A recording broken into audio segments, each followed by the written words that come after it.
आज भी हम लोग वर्ड प्रॉब्लम्स करने वाले हैं। लास्ट टाइम जो वर्ड प्रॉब्लम किया था वो असाइनमेंट 13 का फर्स्ट क्वेश्चन का पार्ट था। आज हम लोग सेकंड क्वेश्चन करने वाले हैं जहां पर छोटे वर्ड प्रॉब्लम्स हैं।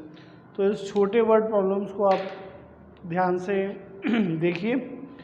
क्वेश्चन नंबर 2 है, पेज नंबर 124। मैं यहाँ पर लिख दे रहा हूँ, पेज 124, क्वेश्चन नंबर 2। देखिए यहाँ पर एक फर्स्ट सम है। Aradhana bought an agarbatti packet containing 100 agarbatti sticks. For how many days can she use it if she uses 3 sticks per day. यानी टोटल अगरबत्ती जो है वो 100 स्टिक है और डेली 3 स्टिक यूज़ करते हैं। तो अब ये कितने दिन चलेगा। तो अब ये सम आप कैसे समझेंगे। पहले तो 100 टोटल स्टिक आपको दी हुई है और 3 स्टिक डेली आप यूज़ करते हैं। तो आपको लिख लेना है टोटल स्टिक ये है 100 अगरबत्ती और डेली आप यूज़ करते हैं 3 स्टिक का। ठीक है, तो आपको यहाँ पर डिवाइड करना है, 100 को 3 से डिवाइड करना है। तो आप 100 लिखिए, इसको 3 से डिवाइड करिए। देखिए अब यहाँ पर 1 डिजिट है, 1 डिजिट आप लेंगे तो 1 छोटा है 3 से, इसके लिए आपको 2 डिजिट लेना है। 2 डिजिट हो जाएगा 10। अब ये 3 का टेबल आप देखिए, 3 के टेबल में ये 3 टाइम जाएगा, तो आप यहाँ पर 9 लिख दीजिए। 9 को माइनस करिए, ये 1 आएगा। अब ये 0 आपको यहाँ पर वापस ले आना है। अब ये वापस 10 हो गया, फिर ये 3 टाइम जाएगा, 3 3 जा 9, माइनस करिए 1 आएगा। अब ये 1 आपका रिमाइंडर हो गया, यानी एक अगरबत्ती आपके पास बच जाएगी और टोटल 33 डेज तक आप अगरबत्ती यूज़ कर सकते हैं। यानी 100 स्टिक है और डेली 3 स्टिक आप यूज़ करते हैं, तो 33 डेज यूज़ करने के बाद एक स्टिक आपके पास बचेगी और टोटल 33 डेज तक ये पैकेट चलेगा। अब मैं आपको थर्ड सम बता रहा हूँ, छोटा है ये थर्ड सम। यहाँ लिखा हुआ है which number should be added to 752765 to get the number 1875659। ये क्वेश्चन है आपका, which number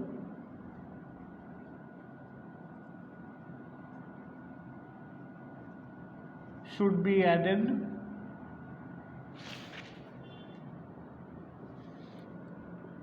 to 752765 to get the number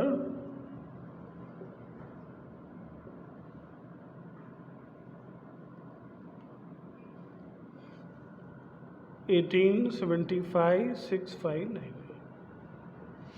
ठीक है, which number should be added to 752765 to get the number 1875659। यहाँ पर 2 नंबर दिया हुआ है, आपसे सवाल पूछ रहे हैं कि इस नंबर में कौन सा नंबर ऐड करेंगे तो ये नंबर आएगा। ठीक है, अब आप देखिए इस नंबर से ये नंबर ऑलरेडी बड़ा है, क्योंकि जब भी आप इस नंबर में कुछ ऐड करेंगे तो जो आंसर होगा वो इससे बड़ा होगा। तो आपको क्या करना है, इस नंबर से ये नंबर माइनस कर देना है, तो जो आंसर आएगा वही नंबर इसमें ऐड करेंगे तो ये नंबर आ जाएगा।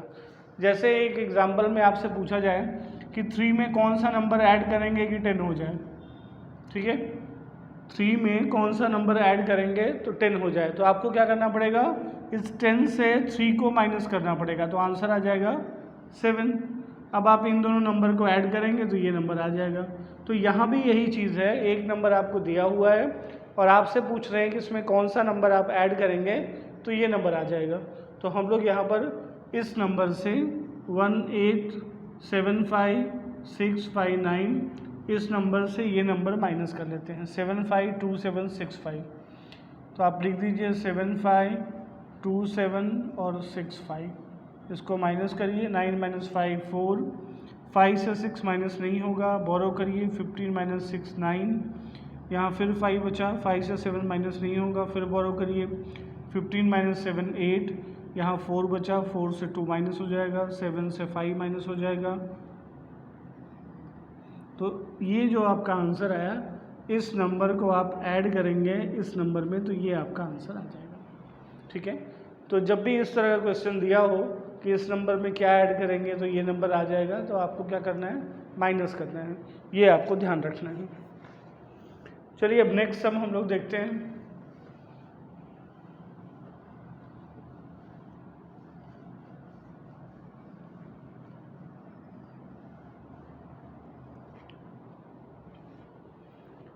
नेक्स्ट है फोर्थ सम।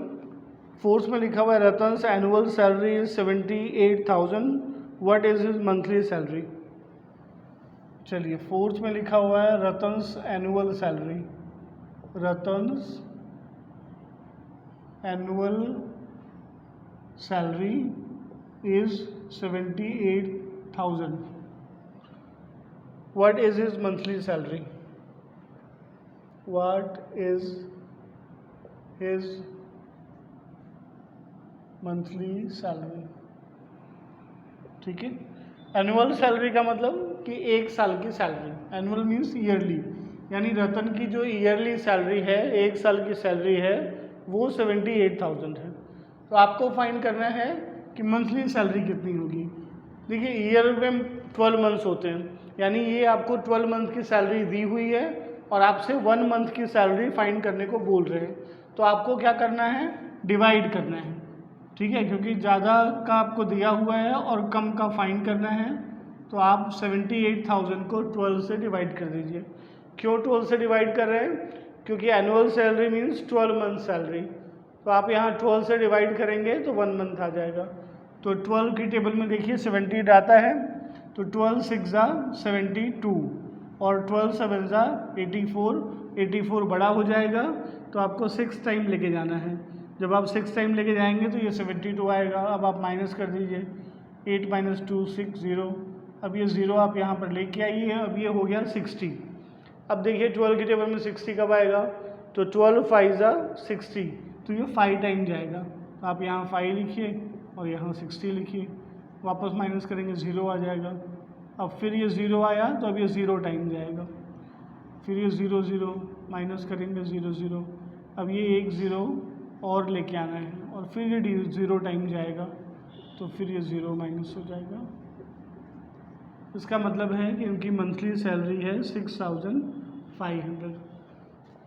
ठीक है, तो इस तरह से आपको फाइंड करना है। चलिए अब और एक छोटा सम देखते हैं हम लोग।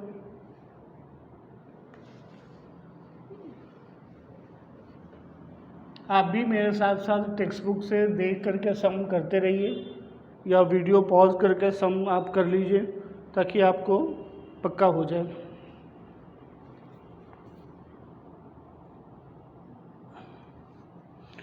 देखिए नेक्स्ट देखते हैं हम लोग 6 सम। 6 सम में लिखा हुआ है the cost of installing a lift is 9,98,500। A housing society has 20 lakhs with it. Find the balance left with the society after installing the lift. Cost of installing a lift is 9,98,500. ये 6 सम है, 6 मैं यहाँ पर लिख दे रहा हूँ और ये सम लिख रहा हूँ। The cost of installing a lift is 9,98,500. ठीक है, a housing society has 20 lakhs with it. Housing society has 20 lakh with it. Find the balance left with the society after installing the lift. Find the balance with society after installing the lift. ठीक है, तो सबसे पहले तो आपको question समझना है। Question में दिया हुआ है cost of installing a lift is 9,98,500।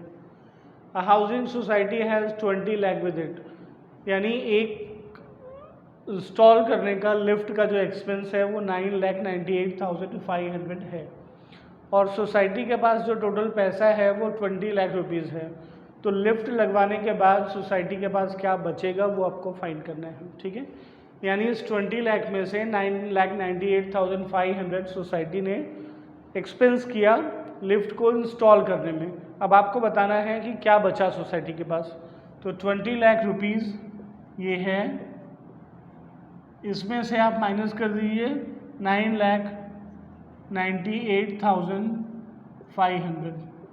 जब आप माइनस करेंगे तो जो अमाउंट आएगा वही आपका आंसर होगा, वही हाउसिंग सोसाइटी के पास बचेगा। तो 0 से 0 माइनस हो गया, ये भी 0 हो गया। यहाँ 0 से 5 नहीं होगा तो आप बोरो करेंगे, 10 हो जाएगा। 10 माइनस 5 5, 9 माइनस 8 1, 9 माइनस 9 0, 9 माइनस 9 0, और 1 आपके पास बचा। अब ये क्या हो गया, कितना हुआ, 1,01,500, यानी लिफ्ट को इंस्टॉल करने के बाद सोसाइटी के पास 1,01,500 रुपीज़ बचेंगे, ठीक है। तो जब भी पूछा जाए find the balance, remaining balance, क्या बचेगा, तो ऐसे सारे केस में आपको माइनस करना होता है, बड़े अमाउंट से छोटे अमाउंट को माइनस करना है। अब एक नेक्स्ट सम देखते हैं हम लोग, 9th, find the number which is 12,500 more than 36,500, ठीक है। Find the number which is 12,000 more than 36,500, ये सम मैं यहाँ पर लिख रहा हूँ।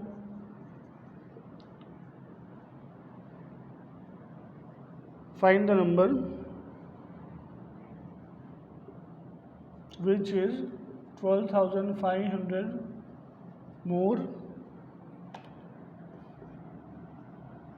देन 36,500। इस सब में लिखा हुआ है find the number which is 12,500 more than 36,500, यानी ऐसा नंबर आपको फाइंड करना है जो 36,500 से 12,500 डिफरेंस हो, बड़ा हो। तो आपको क्या करना है, find the number which is 12,000 more than 36,500, ठीक है। तो आपको क्या करना है, 36,500 में ऐड कर रहे हैं 12,500। जब आप 12,500 ऐड करेंगे तभी जो नया नंबर आएगा वो 36,500 से बड़ा होगा, और कितना बड़ा होगा, 12,500 बड़ा होगा। क्यों बड़ा होगा, क्योंकि आपने इसमें 12,500 ऐड किया है। तो अब ये क्या हो जाएगा, 0,01729,314, यानी 49,000 ऐसा नंबर है जो 36,500 से 12,500 बड़ा है, ठीक है। तो इस तरह से आपको सम पहले समझना है, उसके बाद उस सम को ऑपरेशन क्या करना है, प्लस करना है या मल्टीप्लाई करना है या डिवाइड करना है, ये आपको फाइंड करना है, ठीक है। जब आप ऑपरेशन सही तरीके से चूज़ करेंगे तो आप उस सम को ठीक ढंग से राइटली कर पाएंगे, ठीक है। तो पहले ऑपरेशन फाइंड करिए कि सम में कौन सा ऑपरेशन आएगा, प्लस करेंगे या माइनस करेंगे। अब देखिए यहाँ पर एक सम और है, 11th में लिखा हुआ है find the number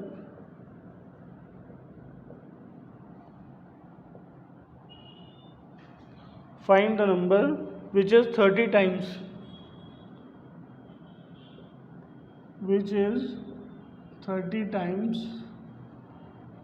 12,000। Find the number which is 30 times 12,000। तो आप ऐसा नंबर फाइंड करना है विच इज़ 30 times 12,000। आप क्या करेंगे, 30 टाइम्स यानी मल्टीप्लाई करना है। किसको मल्टीप्लाई करना है, 12,000 को 30 से, ठीक है। तो आप 12,000 को मल्टीप्लाई कर लीजिए।